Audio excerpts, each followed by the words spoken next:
শিবং শান্তি করিং ব্রহ্মাণিং ব্রহ্মণোপ্যাম সর্বলোকপুনতিঞ্চ প্রণামামি সদা শিবম মঙ্গলং শোভনং শুদ্ধং নিষ্কলং পরমঙ্গলম বিশ্বশ্বরিং বিশ্বমাতাং চণ্ডিকাং প্রণমামহম সর্বং দেবময়ীং দেবীং সর্বলোকভয়াপহম ব্রহ্মেশ বিষ্ণুনমিতং প্রণমামি সদা মাম বিন্ধস্তাং বিন্ধনীলং দিব্যস্থাননিবাসিনীং যোগিনীং যোগজননীং চণ্ডিকাং প্রণমামহম ঈশানমাতরং দেববিশ্বরী বিশ্বরপ্রিয়াং প্রণতস্মি সদা দুর্গা সংসারবাতারিণীং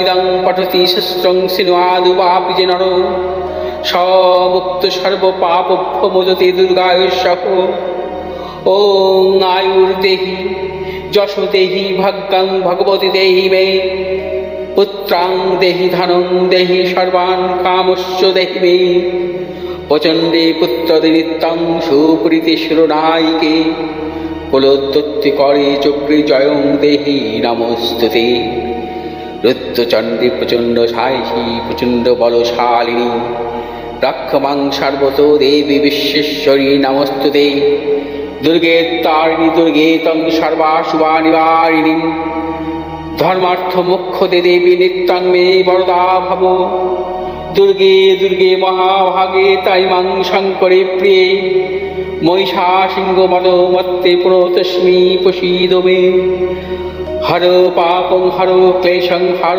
শোকং হরাকুপং হর রোগং হর ক্ষোভং হর মারি হরি প্রিয়ে। নমস্কার দর্শক বৃন্দ, পণ্ডিতজি ভিঘুষী রাতও বলছি। 6ই সেপ্টেম্বর থেকে 29শে সেপ্টেম্বর পর্যন্ত মঙ্গল মিথুন রাশির আদ্রা নক্ষত্রে অবস্থান করবে। সেক্ষেত্রে কি কি সমস্যার সৃষ্টি হতে পারে, কোন কোন রাশির জাতক জাতিকাদের ক্ষেত্রে নানাবিধ প্রতিকূলতা আসতে পারে। মঙ্গল মূলত অশুভ গ্রহ। মঙ্গল কোনো অশুভ গ্রহের সাথে সহাবস্থান বা অশুভ গ্রহের সাথে তার নক্ষত্রের সহাবস্থান থাকা কিন্তু শুভ নয়।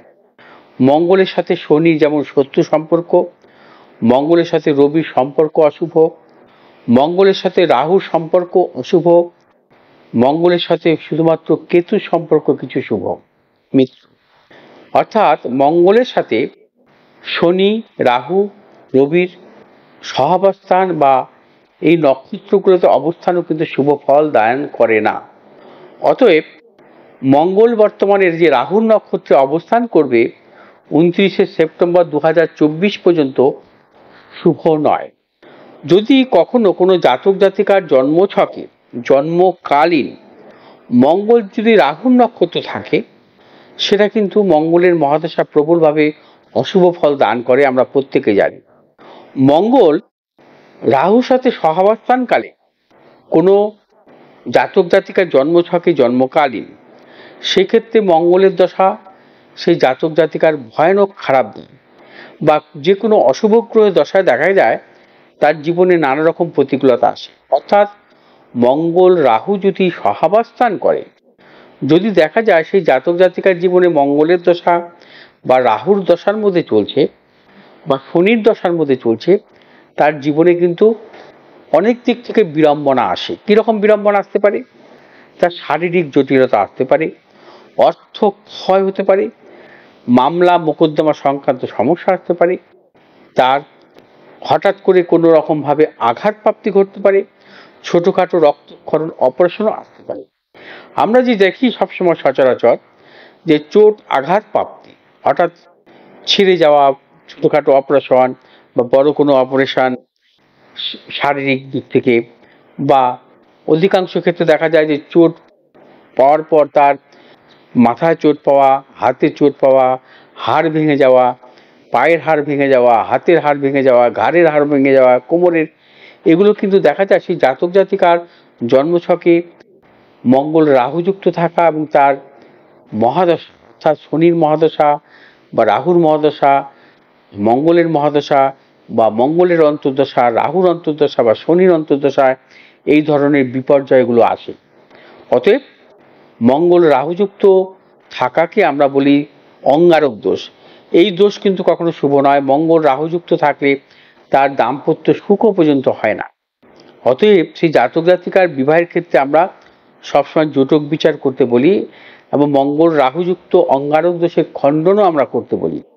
ঠিক তেমনি মঙ্গল রাহুর নক্ষত্রে থাকা অশুভ।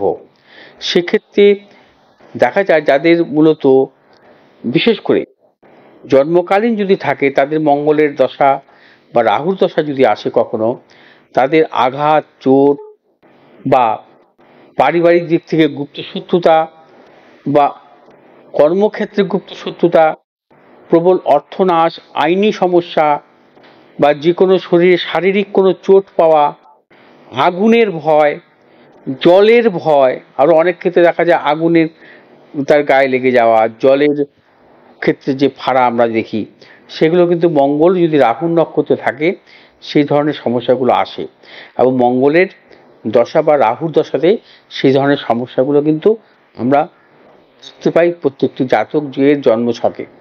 অতএব মঙ্গলের নক্ষত্রে, মঙ্গল রাহুর নক্ষত্রে থাকা যেমন অশুভ, মঙ্গল রাহুযুক্ত থাকাও কিন্তু অশুভ। যদি কখনো সেই জাতক জাতিকার জন্মছক অনুযায়ী মঙ্গল এবং রাহুর দশা যদি আসে, সেক্ষেত্রে প্রবলভাবে সতর্কতা অবলম্বন করতে হবে।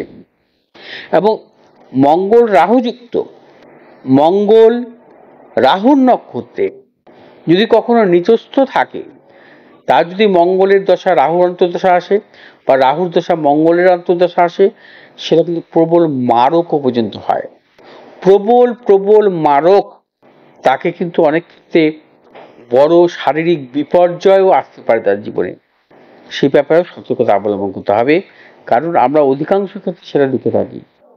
মঙ্গল নিচস্থ কর্কটে রাহুযুক্ত, মঙ্গলের দশায় আমি এমন জাতক জাতিকাকে দেখেছি তার প্রবল মারক তার জীবনে এসছে, তার জীবনে কিন্তু ভয়াবহ প্রতিকূলতা এসছে।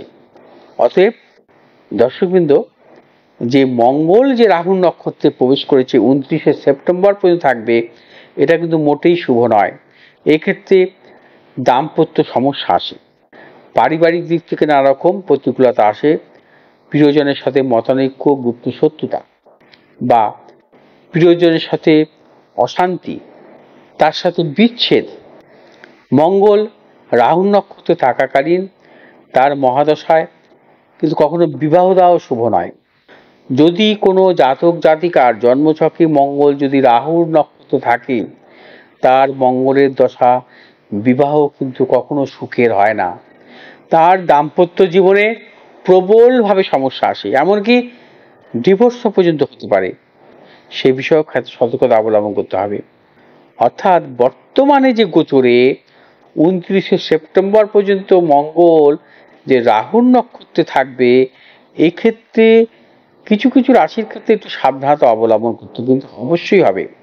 এবং এদের ছোটখাটো চোট, আঘাত, রক্তক্ষরণ, প্রিয়জনের সাথে মতানৈক্য, গুপ্ত শত্রু বৃদ্ধি, অকারণে অর্থনাশ, সেগুলো আসতে পারে। সেক্ষেত্রে কোন কোন রাশির জাতক জাতিকাদের ক্ষেত্রে সতর্কতা অবলম্বন করতে হবে? বৃশ্চিক রাশির জাতক জাতিকাদের ক্ষেত্রে প্রবলভাবে সতর্কতা অবলম্বন করতে হবে। বৃশ্চিক রাশির জাতক জাতিকাদের ক্ষেত্রে, কর্কট রাশির জাতক জাতিকাদের ক্ষেত্রে প্রবলভাবে সতর্কতা অবলম্বন করতে হবে। মকর রাশির জাতক জাতিকাদের ক্ষেত্রে প্রবলভাবে সতর্কতা অবলম্বন করতে হবে। বৃশ্চিক রাশি, মকর রাশি এবং কর্কট রাশি, এই তিনটি রাশির জাতক জাতিকারা সতর্কতা অবলম্বন করবেন। আপনারা 29শে সেপ্টেম্বর পর্যন্ত কোনো রূপভাবে কোনো মতানৈক্যে যাবেন না। এই সময় আপনাদের নানা রকম অপযশ আসতে পারে, গুপ্ত শত্রু বৃদ্ধি হতে পারে, আপনাদের কোনো সম্পত্তি চুরি যেতে পারে। এই সময়ে আপনাদের শারীরিক মানসিক প্রতিকূলতা আসতে পারে। এই সময় প্রিয়জনের সাথে সম্পর্ক নষ্ট হতে পারে। সর্বক্ষেত্রে সাবধানতা অবলম্বন করবেন, যাতে আপনারা আমার এই ভিডিওটি দেখে সতর্কতা অবলম্বন করেন এবং সেভাবে যাতে আপনারা 29 সেপ্টেম্বর পর্যন্ত কাটিয়ে দিতে পারে। দর্শকবৃন্দ, আমার এই ভিডিওটি কেমন লাগলো আপনারা অবশ্যই কমেন্ট করবেন, শেয়ার করবেন, লাইক করবেন। যদি আমার ভিডিওটি ভালো লাগে আপনারা অবশ্যই সাবস্ক্রাইব করবেন, পাশে থাকা বেল আইকনটি টিপে। ভালো থাকুন, সুস্থ থাকুন, ঈশ্বরের কাছে এটাই থাকবে আমার প্রার্থনা। নমস্কার।